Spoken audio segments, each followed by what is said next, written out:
सोलापूर जिल्ह्यातील महिलांकडून पैशाचा हार घालून होत आहे। तर यानंतर काकडी युनिटच्या जिल्ह्यातून निधी देण्यासाठी मी प्रोटांच्या सर्व सहकाऱ्यांना सुधीर कांबळे सर्व युनिटला विनंती करते, स्टेजच्या डाव्या साईडला येऊन उभा राहायचंय लवकरात लवकर, वेळ खूप कमी आहे। तर या ठिकाणी साहेब म्हटल्याप्रमाणे 6 लाख खेड्या गावांमध्ये हे संघटन आपल्याला पोहोचवायचं आहे, हे विचारधारा आपल्याला पोहोचवायचे आहे आणि या देशामध्ये व्यवस्था परिवर्तन करायचं आहे। तर आपण गावागावात पोहोचलं पाहिजे।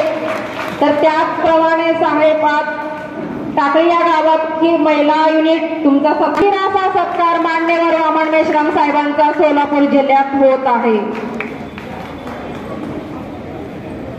या देशातील खरं नेतृत्व, या देशातील 85